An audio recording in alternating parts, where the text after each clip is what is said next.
tongkat itu dari sorga, bukan beliau saja yang mengatakan. Dalam tafsir Al-Alusi, Ruhul Ma'ani, kemudian di dalam tafsir Al-Qurtubi, tongkat itu ketika Nabi Adam alaihissalam itu diturunkan ke bumi, beliau membawa tongkat itu dari sorga tajribah, jannatun tajribah. Tongkat itu diwariskan akhirnya sampai kepada Nabi Syuaib alaihissalam. Pada waktu itu Nabi Adam tidak tahu apa fungsi tongkat itu. Nabi Syuaib juga tidak tahu apa fungsi tongkat itu. Bagaimana rupa tongkatnya?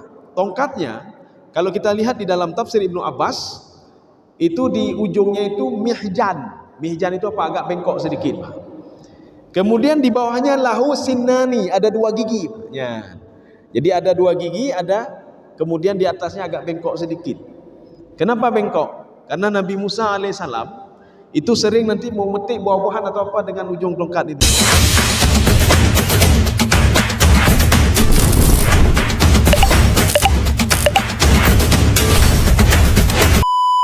Bismillahirrahmanirrahim. Assalamualaikum warahmatullahi wabarakatuh.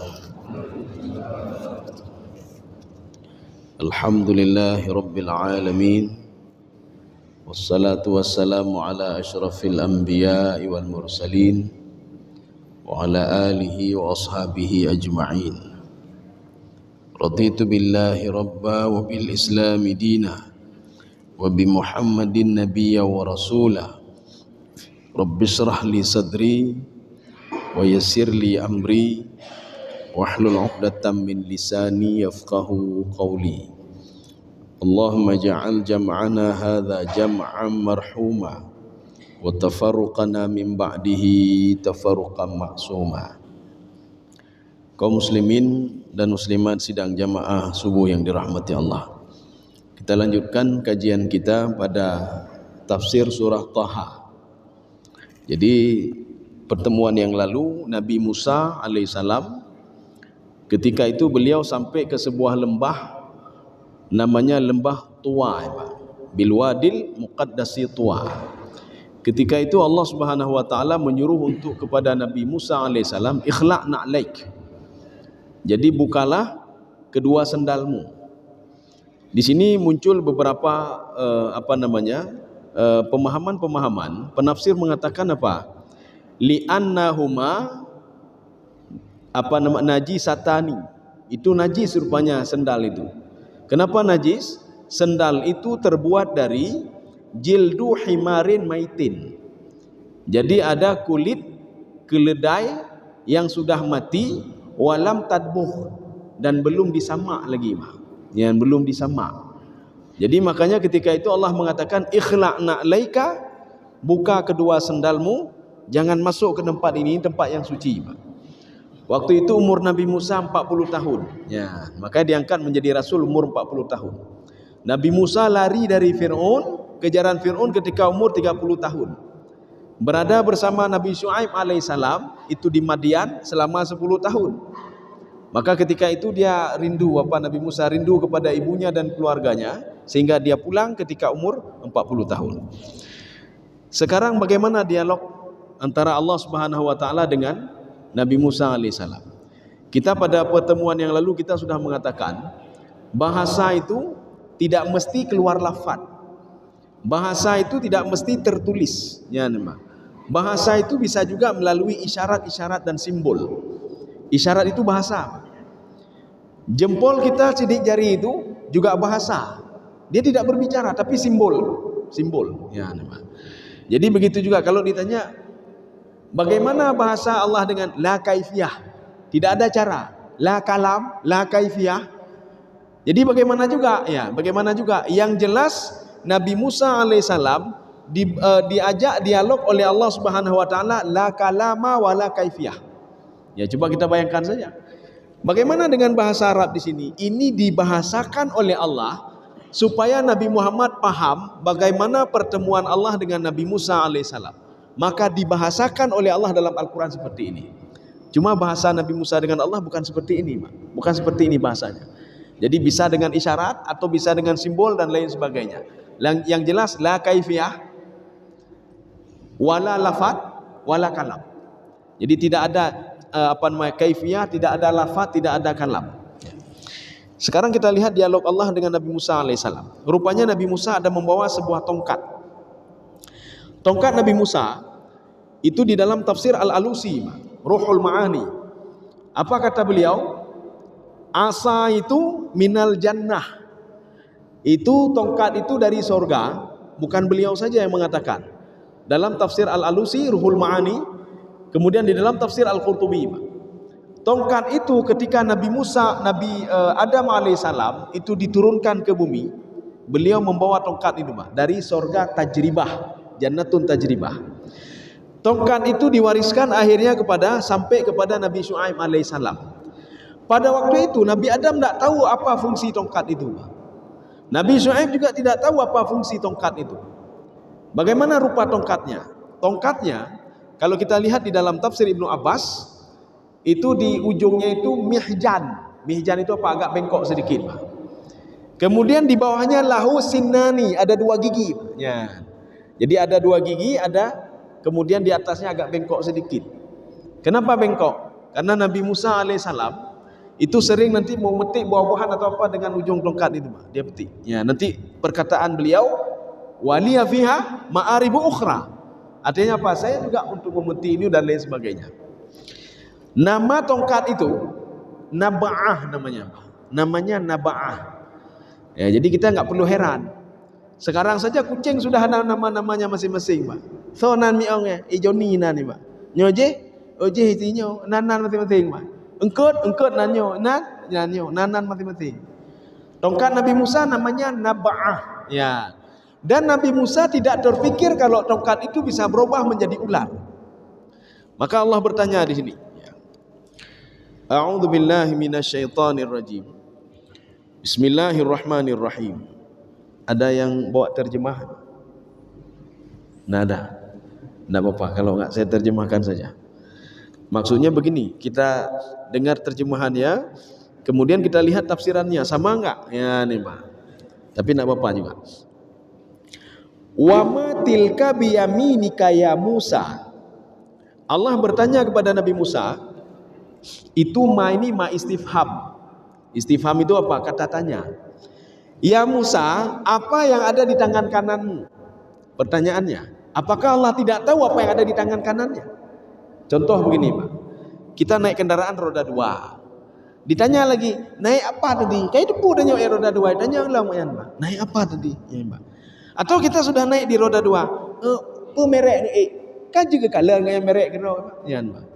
Ini maknanya istifham khabari, maknanya takrir. Yang bertanya sudah tahu. Cuma apa? Yang bertanya ingin yang ditanya mengeluarkan kata-kata dari mulutnya sendiri, menjawab sendiri dari mulutnya. Allah ingin Nabi Musa menjawab sendiri. Tongkat itu apa namanya yang di tangannya itu apa? Bukan Allah tidak tahu, Allah tahu, Pak. Ini namanya litakrir. Ya, nih, Pak. Litakrir, untuk mengulang-ulang saja. Seperti orang tua, dia beli kendaraan untuk anaknya 30 juta atau 40 juta, ya, Pak. Dia beli 30 juta atau 40 juta. Dengan maksud apa? Anaknya bisa pergi kuliah, bisa belajar. Tetapi apa? Nilainya itu anjlok semuanya, Pak. Nilainya anjlok. Apa kata orang tuanya? Netulung padu belum loidnya Honda itu kendaraan. Tahu enggak berapa saya beli kendaraan itu? Ya, nih, Pak. Pertanyaannya, orang tuanya sudah tahu. Cuma apa? Ingin menguatkan lagi. Haine habis pengyah 20 juta untuk kendaraan drone, tapi kuliah hana nejak. Mbak ya. Kuliah hana nejak. Habis peng lo laptop, tapi tugas hana nepegat, tepuh hana nepegat. Mbak. Ini takrir namanya. Ya, Mbak. Ini begitu juga. Allah bertanya kepada Nabi Musa, bukan berarti Allah tidak tahu. Allah gedebuk. Allah ingin apa? Takriru min lisani Musa. Allah ingin jawaban itu keluar dari mulut Nabi Musa alaihissalam. Ya, artinya Nabi Musa tidak tahu kalau sebentar lagi tongkat itu berubah menjadi ular. Tidak tahu, Pak. Ya. Wa ma tilka biyaminika ya Musa. Ini kalau di Syekh Tantawi mengatakan apa? Ini permulaan. Allah ingin menampakkan kepada Nabi Musa sebentar lagi akan terjadi hal yang sangat dahsyat dan luar biasa. Ya, nih, Pak. Ini menurut Syekh Tantawi, Pak. Liyara uzmati khalqillah. Itu kan makhluk Allah semua, Pak. Kayu itu makhluk Allah, semua makhluk Allah. Allah ingin menampakkan nanti kehebatan salah satu makhluk Allah Subhanahu wa taala. Nabi Adam hebat kenapa? Karena dinampakkan oleh Allah kepada iblis, malaikat, kecerdasan Nabi Adam alaihissalam melebihi kecerdasan para malaikat. Ilmu Nabi Adam melebihi ilmu para malaikat. Ya, nampak. Jadi makanya begitu juga tongkat, walaupun dia tidak punya kayu yang tidak punya apa-apa, tidak punya roh, tidak punya apa-apa, dia kan makhluk Allah juga. Nanti Allah jadikan dia sesuatu hal yang lebih dahsyat. Ini kata Syekh Tantawi, Pak, untuk memperlihatkan kepada Nabi Musa. Dijawab oleh Nabi Musa. Ya, kalau di sini al-istifham li takrir, ya istifham untuk takrir. Untuk apa? Liyatarattab alaihil mu'jizah. Allah akan menampakkan mukjizat sebentar lagi dari benda yang tidak memberikan manfaat, dari benda yang tidak ada roh, dari benda yang tidak bisa berubah-berubah, tiba-tiba menjadi sesuatu hal yang membuat Nabi Musa takut. Qala, apa kata Nabi Musa? Nabi Musa menjawab sebagaimana orang bertanya, "Penyo, ya nyo i emang. Penyo nyo kendaraan. Penyo nyo kae, nyo tongkat emang." Qala hiya asaya. Ini adalah tongkat saya. Kenapa dikatakan tongkat saya? Kenapa tidak dikatakan ini tongkat punya Nabi Syuaib? Ini tongkat mertua saya. Nabi Musa alaihissalam, ini di dalam tafsir Al-Qurtubi, li'idhari tathabbut, untuk menguatkan lagi kalau tongkat ini sudah diberikan kepada Nabi Musa alaihissalam dari Nabi Syuaib. Makanya Nabi Musa mengatakan qala hiya asaya. Nyo talo nyo kata gop. Saya tidak ambil punya orang lain. Ini memang punya saya tongkat ini, kayu biasa ini. Ya. Ini untuk apa? Litasabbut saja, Pak. Untuk menguatkan saja. Atawakka'u 'alaiha. Bagaimana atawakka'u? Walaupun umur Nabi Musa 40 tahun, kan tidak begitu tua, dia sedang 60 tahun. Makna atawakka'u, a'tamid. Makna a'tamid, saya bisa pegang. Apalagi ini struktur geografis dari Kan'an, dari perkampungannya Nabi Syuaib, Madian itu menuju Mesir, kan geografisnya kan seperti gunung, lembah. Jadi butuh kepada sesuatu hal untuk kita pegang. Ini namanya atawakka'u.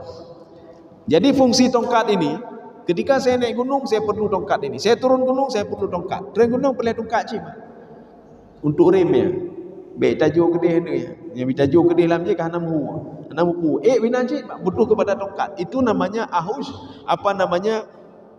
atawakka'u. Ya, ni Pak. Wa ahusyu biha ala ghanami. Tongkat ini fungsi yang kedua. Nabi Musa begitu polosnya Nabi Musa. Ketika ditanya oleh Allah begitu polosnya, dia jawab ini tongkat ini untuk naik gunung, turun gunung, satu. Yang kedua, padahal cukup beliau menjawab, ini tongkat saya ya Allah. Kabeh, ya Mbak. Ini namanya apa? Zadul ma'lumat. Memberitahukan kepada Allah kalau tongkat ini banyak fungsinya. Nabi Musa nak kedepu. Allah ingin apa? Nanti fungsi itu tidak berfungsi lagi, dia sudah menjadi fungsi yang lain. Jadi artinya supaya Nabi Musa mengeluarkan kata-kata dari mulutnya Allah, mendengar saja pulau pegah aja. Ya, nampak. Padahal Allah ingin bertanya saja, apa itu Allah tanya, tapi ditambah-tambah lagi oleh Nabi Musa alaihissalam. Namanya zadal ma'lumat namanya. Yang kedua, fungsi tongkat ini. Padahal Allah tidak tanya fungsi tongkat. Yang ditanya apa yang ada di tangan itu dia tanya apa? Cukup jawab tongkat, kasih. Ya. Tapi Nabi Musa yatulul kalam. Sebagian penafsir mengatakan ini bukti kalau seorang yang mencintai seorang mencintai Allah ketika berdoa berpanjang-panjang doa, Pak. Ya, nih, Pak. Jadi hanya kepanjang-panjang. Karena apa? Begitu nikmatnya. Ketika salat begitu juga, begitu nikmatnya dia salat. Dia sujud begitu nikmatnya dia sujud, sehingga hanai teh, Pak. Hanai teh kalau sujud sudah berapa menit, hanai teh tepu, Pak. Seperti orang nonton konser, Pak. Hanai teh tepu banyak, mau kau berbiraya kemang baki. Hanai teh, Pak. Kenapa? Itu artis kesayangan dia, Pak. Ya, artis yang paling dia sayangi, yang tampil banyak enggak. Uji-ujian pi hana puji, bahu je gede, Pak. Ya, yang penting merumpong artis, Pak. Begitu juga seorang yang sudah sujud, dia menikmati sujudnya, dia berdoa menikmati doanya. Ya, Nabi Musa begitu, dia menikmati, Pak. Makanya Nabi Musa tidak menjawab, qala hiya asaya, tapi dijelaskan secara rinci. Apa yang dimaksud ahusyu? Ya, ahusyu itu menggoyang. Ya, itu ahusyu. Sama ketika Allah Subhanahu wa taala menyuruh kepada Maryam, wahai Maryam, kamu goyang-goyang kalau kamu mau buah korma itu, goyang-goyang pohonnya. Ya, kalau kamu goyang-goyang pohonnya nanti akan jatuh. Karena kamu sudah berusaha, maka saya akan membantu kamu, kata Allah Subhanahu wa taala. Ini begitu juga ahusyu, tongkat ini untuk menggoyang-goyang pohon. Untuk apa goyang pohon? Ya, Mbak. Ala ghanami, supaya nanti kambing-kambing saya bisa makan daun itu. Ya, makanya tongkat Nabi Musa di atasnya itu namanya mihjanun. Mihjan itu apa? Sesuatu hal yang agak bengkok sedikit, Pak. Ya. Dengan yang bengkok itu, beliau narik pohon. Sehingga apa? Jatuhlah daun-daun itu dimakan oleh kambingnya. Jadi hana gaek pakai kita tarik benda. Sudah, ini fungsi kedua. Yang ketiga kata Nabi Musa alaihissalam, waliya fiha ma'aribu ukhra, ada fungsi lain ya Allah. Sebagian penafsir mengatakan waqila itu fungsinya untuk apa? Beliau mengikat barang-barang juga, yang diikat barang di kayu, di tongkatnya. Kemudian dengan tongkatnya juga ma'aribu ukhra, untuk menghalau kambing dan lain sebagainya. Itu masuk ma'aribu ukhra. Dijelaskan secara rinci oleh Nabi Musa alaihissalam. Kita lihat sekarang apa perintah Allah. Allah menyuruh kepada Nabi Musa alaihissalam. Qala alqiha ya Musa. Qala alqiha ya Musa. Ya Musa, lempar tongkatmu. Di dalam Injil, ya, Pak, dalam Perjanjian Lama, di situ juga disebutkan cerita ini, Pak. Maka cerita ini ada di dalam Injil dan ada di dalam Taurat. Tapi nanti kita lihat apa bedanya. Kalau di di dalam Injil, dalam Taurat tidak disebutkan bagaimana tongkat Nabi Musa itu. Jadi bagaimana ular itu tidak disebutkan. Yang disebutkan ketika jadi ular, ekornya bergoyang-goyang. Nabi Musa takut, ini dalam Injil dan Taurat. Ketika itu Nabi Musa disuruh pegang ekornya, Pak. Ya, disuruh pegang ekornya. Tetapi di dalam Al-Quran disuruh pegang kepalanya. Ya, disuruh pegang kepalanya. Sekarang kita lihat. Qala alqiha ya Musa. Coba kamu lempar tongkat yang ada di tanganmu itu. Fa alqaha. Ini namanya apa istilahnya itu? Fataqib, ya, fataqib. Nabi Musa tanpa bertanya-tanya. Inilah setiap perintah Allah, baik tanyang-tanyang, Pak. Semayang, baik protes. Maka yang banyak protes itu manusia, Pak. Wa kanal insanu aktsara syai'in jadala. Yang letai mendawa-nya manusia, Pak. Jin hanai mendawa sama-sama droi, Pak. Ya, ni, Pak. Hanai jak jin sama-sama droi, hai, bakah hanai kunun dron. Ijak jin teratu, dron bakah hanai kunun, i mendawa, Pak. Hanai jin hanai mendawa, Pak. Yang mendawa manusia, Pak. Maka Allah mengatakan dalam Al-Quran, wa kanal insanu aktsara syai'in jadala. Yang paling banyak mendawa itu manusia, Pak. Ada beberapa tafsiran. Yang pertama yang berdakwah sama-sama droi di dunia. Yang kedua yang berdakwah di padang mahsyar. Yang berdakwah dengan sahabat jin iblis berdakwah. Kemudian yang berdakwah Allah Allah. Ya Allah, saya tidak tahu karena si fulan. Saya tidak salat karena iblis. Yang berdakwah Allah. Siapa yang paling banyak mendakwah? Manusia, Pak. Jin hanya berdakwah Ali, Pak. Jin kan diklaim sebagai jin ada hukum taklifi juga. Kalau dia tidak salat, dia sudah terima hendak sembahyang. Manusia yang berdakwah alam, Pak. Cukup leh berdakwah. Ya, ni, Pak. Makanya Imam An-Nawawi mengatakan, kenapa manusia suka berdakwah, Pak? Liqillatil ilmi, karena sedikit ilmunya. Karena sedikit ilmunya maka berdakwah. Menyolong ilmu hanya berdakwah, Pak. Itu pun je. Oh, berarti nanya. Itu pun Pak, hanya berdakwah. Ya, ni, Pak. Fa idza hiya hayatun tas'a. Jadi fa ini fataqib. Artinya Nabi Musa langsung merespon dan tidak bertanya, untuk apa saya lempar tongkat ini ya Allah? Kepu, apa manfaatnya? Maka kita jangan bertanya-tanya. Kepu manfaat sembahyang ya Allah? Bedanya apa?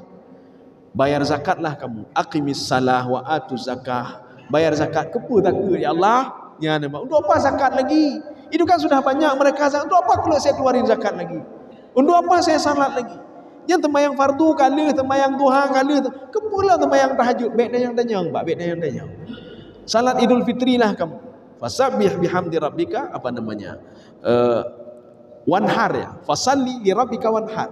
Untuk apa salat lagi ya Allah? Pak. Salat Idul Fitri, Idul Adha, Pak. Baik yang tanya, Pak. Jalani terus perintah. Maka Nabi Musa menjalankan perintah Allah. Kalau kita tanya-tanya, hikmahnya hana lain, Pak. Oh kakak, berarti dia yang mendawa ke dia menahan ajuk tepu, Pak. Ya. Maka Nabi Musa seandainya Nabi Musa getanya ngelomba Allah, kepelah Allah lorong dia. Apa fungsinya ya Allah? Mungkin Nabi Musa enggak akan diperlihatkan mukjizat itu oleh Allah Subhanahu wa taala. Maka Nabi Muhammad sallallahu alaihi wasallam ini ada di dalam tafsir Ibnu Katsir. Ada sabda Rasulullah yang dikutip oleh Imam Ibnu Katsir. Kalau seandainya kata Rasulullah, Nabi Musa tidak bertanya-tanya, banyak bertanya kepada Nabi Khidir alaihissalam, bukan 3 keajaiban yang dilihat. Mungkin la yara al-ajab. Banyak keajaiban lain yang akan dilihat oleh Nabi Musa alaihissalam. Cuma karena Nabi Musa banyak bertanya. Baka ne perahu kapai. Baka ne poh ne mitnya. Baka ne pedang je. Ya, banyak lagi bertanya. Coba enggak bertanya-tanya lagi. Mungkin lebih daripada 3 yang akan dilihat oleh Nabi Musa alaihissalam. Ini buktinya, ini fataqib namanya. Buktinya Nabi Musa tidak bertanya-tanya kepada Allah, langsung melakukan. Baik pajuh riba, baik dah. Pekon ya Allah je pajuh dengan lei pajuh ya Allah. Iblau motor je nyohana lu pajuh riba je leblo motor ya Allah. Menyohana lu rupiah je leblo ya Allah. Jangan protes-protes. Kalau sudah haram, haram. Jangan memoles yang haram itu dengan yang halal. Wala talbisul haqqa bil batil. Ya nih, Pak. Ini nanti sama seperti Yahudi, Pak. Yahudi sudah jelas haram, dia boleh-boleh. Ada bukunya. Ya nih, Pak. Ya, kita lanjut lagi, Pak. Fa idza hiya hayyatun tas'a. Apa makna hayyah? Hayyah itu ular, Pak. Sekarang kita perhatikan di dalam Al-Qur'an. Pengungkapan nama ular di dalam Al-Qur'an, ular Nabi Musa itu ada 3. Yang pertama hayyatun, yang kedua thu'banun, yang ketiga janun wala mudbira wala yu'aqib. Apa bedanya? Dinamakan hayyah karena tongkat ini ya, ular itu dari tongkat yang tidak ada apa-apanya. Hana roh hana tepu, tiba-tiba jadi ular, namanya hayyatun. 1. Yang kedua dipanggil dengan thu'ban karena ularnya besar sekali, Pak. Ularnya besar sekali. Maka ular Nabi Musa itu warnanya kuning warnanya, Pak. Di dalam tafsir Syekh Tantawi mengatakan hayyatun safra, warnanya kuning, besar sekali. Di dalam tafsir Ibnu Abbas walahu adyab, dia punya taring rupanya, Pak. Dia punya taring. Yang membuat Nabi Musa takut apanya? Rupanya pohon dia makan. Bak kaya pajuh, Pak. Kan binatang pajuh, bak kaya pajuh. Gedanya menyonaulu pajuh bak kaya pada pelung dia, Pak. Nyokeng tanya pajuh, ya, Pak. 1. Yang kedua, rupanya dia menelan batu besar, Pak. Ibtala'a as-sakhrah. Di samping Nabi Musa ada batu besar sekali, ditelan oleh ular ini. Sehingga Nabi Musa apa? Dia ketakutan dan lari, Pak. Ya. Ini thu'ban. Jadi dipanggil thu'ban kenapa? Ularnya besar sekali. Yang ketiga, dipanggil dengan jan. Jan itu apa? Kalau kita melihat di dalam Al-Qur'an, wa ma khalaqtul jinna wal ins. Ins apa? Al-jin itu liar, al-ins jinak. Makanya jin itu selalu dengan al-jin wal insu wal jinnu. Ya, Pak. Makanya jin itu maknanya liar. Apa maksud liar? Ketika tongkat Nabi Musa berubah menjadi ular, di situ disebutkan janun. Mana jan apa? Dia begitu liar, dia makan semua apa yang ada di depannya, termasuk ular-ular kecil itu. Sebagian mengatakan apa? Yang dimaksudkan dengan jan, ketika tongkat Nabi Musa berubah menjadi ular yang kesekian kalinya. Yang ketiga kali, kan 3 kali. Yang pertama Allah suruh lemparkan tongkatmu, 1. Yang kedua di depan Fir'aun, 2. Yang ketiga ketika di depan masyarakat ramai-ramai. Sebagian penafsir mengatakan penggunaan kalimat yang ketiga itu menggunakan kalimat jan. Makna jan apa? Ularnya pertama kecil sesuai dengan tongkatnya, rupanya lama-lama menjadi besar. Kalau di dalam tafsir Baydawi disebutkan ra'suhu, kepalanya itu ala ra'sil kasar, itu di atas istana Fir'aun. Kemudian apa? Ekornya itu di tanah. sehingga membuat Bani Israel dan suku Kipti melihatnya saja sudah pingsan, sehingga banyak orang yang pingsan dan terinjak-injak waktu itu, ya, gara-gara melihat ular seperti itu. Dan para penyihir, berapa orang penyihir waktu itu? Ada 7.000 penyihir, bukan main-main, Pak. Artinya Fir'aun ingin mempermalukan Nabi Musa alaihissalam di depan rakyatnya dan di depan penyihir-penyihir. Ingin dikatakan apa? Ini penyihir ini, Musa itu sihir, penyihir, Pak, akan dikalahkan oleh 7.000 penyihir, Pak. Rupanya apa? 7.000 penyihir itu semua sujud kepada Nabi Musa alaihissalam. Apa kata penyihir itu? Amantu bi Rabbi Musa. Saya beriman kepada Tuhan Musa. Kenapa? Karena penyihir itu tahu, Pak, mana sihir, mana bukan sihir. Itu pun, Pak. Makanya iblis itu dia tahu, Pak. Iblis itu tahu mana kebenaran, mana tidak benar. Dia tahu, bukan tidak tahu.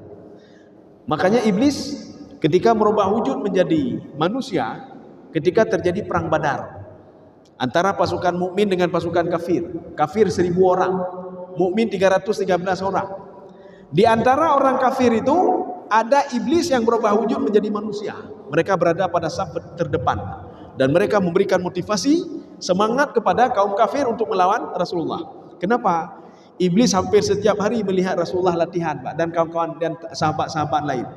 Kiban jak perang, Pak, taput-taputan, kata iblis, Pak. Pedeng dan kuda bidan, pedeng 2, kuda 2, punya Miqdad dan Mursyid. Baju besi juga 2. Kemudian latihan tidak maksimal. Akhirnya iblis begitu senang sekali, dia balik lagi ke kafir, Pak. Dia kasih motivasi lagi, kita akan menang, kita akan menang. Rupanya mereka tidak tahu, Pak, Rasulullah sebelum bertempur berdoa kepada Allah Subhanahu wa taala. Ketika mereka berdoa kepada Allah, memang mereka semangat nih, Pak. Semangatnya kan luar biasa. Rupanya ketika itu diturunkan para malaikat untuk memberikan semangat lagi kepada Rasulullah. Waktu itu karena iblis adalah makhluk gaib, iblis bisa melihat malaikat turun dari langit, Pak. Sehingga perang Badar itu, iblis yang berada pada saf terdepan, yang berubah wujud menjadi manusia, mereka semua lari. Ditanya oleh orang kafir, hai, kenapa lari? Senjata kita lengkap. Senjata orang kafir ada 200 senjata. Kuda 200, baju besi juga 200. Apa kata iblis, Pak? Inni ara ma la taraun. Saya melihat apa yang tidak bisa kalian lihat. Inni akhafullah. Saya takut sekali kepada Allah Subhanahu wa taala. Iblong iblis, Pak.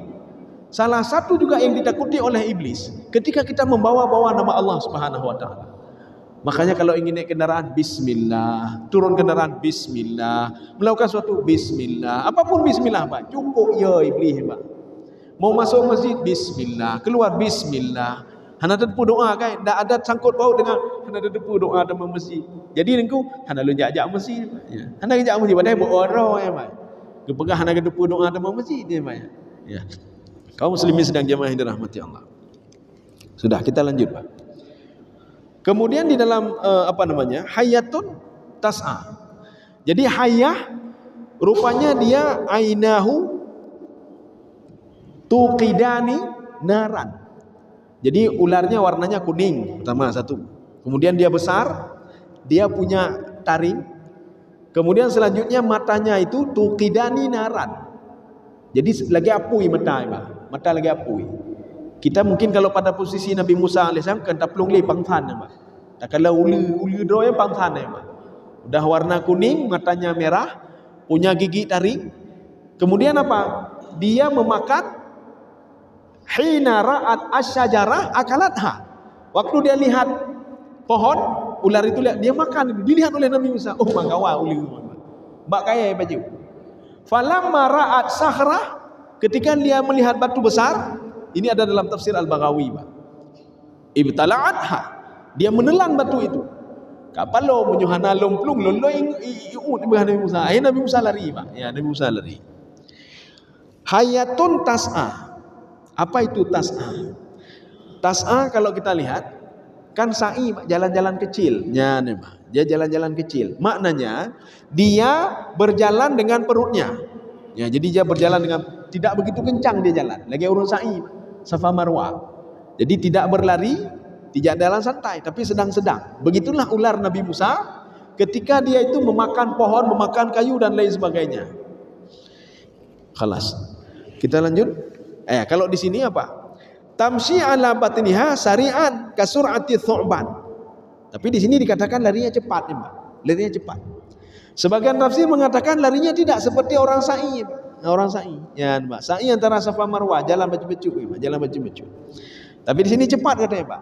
Sebagian penafsir lain mengatakan yang cepat itu adalah ketika pada waktu yang ketiga memakan ular-ular kecil yang lain itu janun wala mudbira wala yu'aqib, semua dihabiskan oleh ular Nabi Musa alaihissalam. Ya.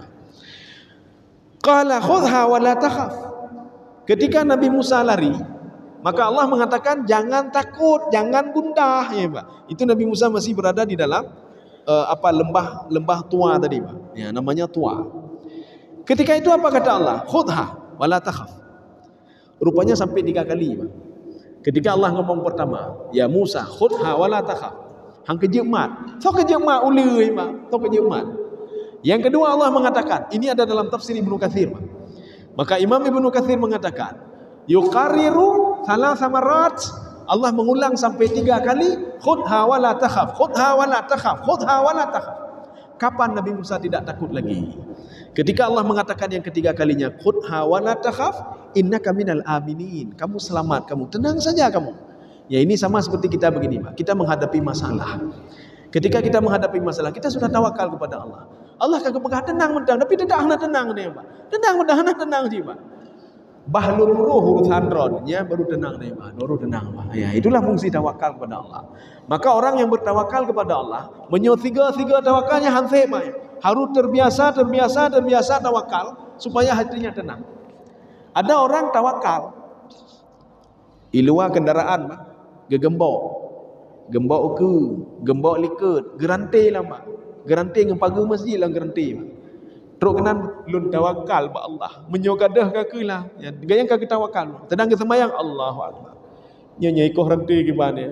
Ya, tawakalnya masih setengah-setengah, ya, Pak. Ya, nanti ada dalam kajian Imam Al-Ghazali ya. Ada tawakalnya hakka tawakuli, ada 100% tawakal. Ada tawakalnya cuma 10%, Pak. Ada 50%, 50-50, Pak. Ada nyu ada becak kendaraan lun nyu ambil lun, Pak. Ada becak, Pak. Jadi gembok-gembok ni ada becak kendaraan kagak ada. Itu tawakalnya setengah-setengah. Kalau orang tawakal hakka tawakuli, setelah dia bekerja dia tawakal. Lun kalau tawakal ya Allah, nyobut lun ya Allah, nampakkan kinerja dulu, Pak. Setelah itu apa? Kita tawakal saja, Pak Allah. Hana dipikir nanti menyobit no kibab, berarti hana tawakal kayaknya, Pak. Ya.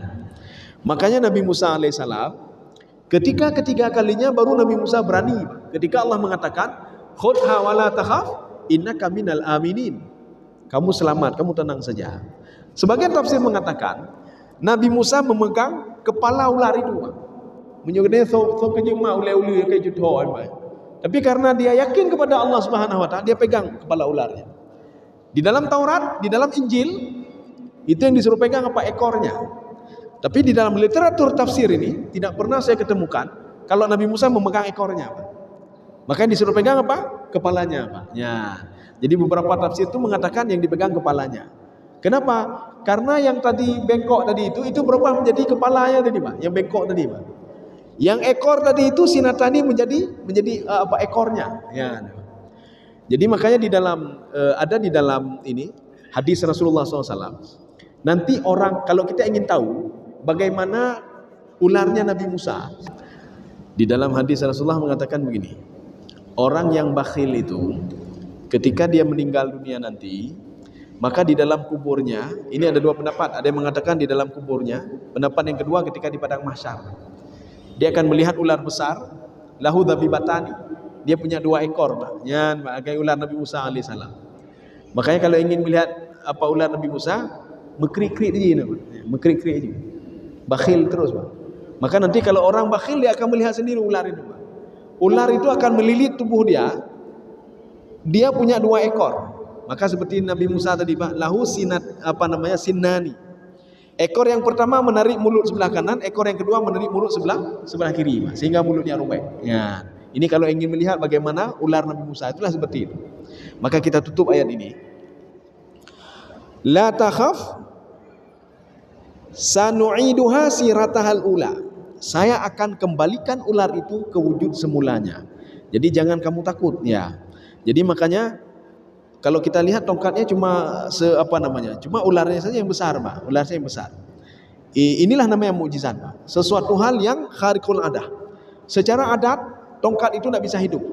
Secara adat tongkat itu tidak bisa bergerak. Ya, tapi karena sudah mukjizat, maka tongkat itu bisa patuh kepada perintah Allah Subhanahu wa taala. Maka Allah mengatakan, pegang tongkat itu dia akan kembali seperti semula.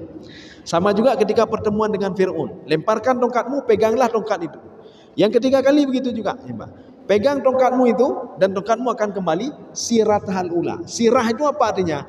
Sirah itu wujud tongkat sebenarnya tidak bernyawa, tidak bisa berbuat apa-apa, tidak bisa menjadi ular, tidak bisa membelah lautan menjadi dua. Itu makna sirah, ya. Saya rasa cukup sekian. Pertemuan selanjutnya nanti kita akan bahas mukjizat Nabi Musa yang kedua. Karena mukjizat Nabi Musa kan ada 9. Fi tis'i ayat.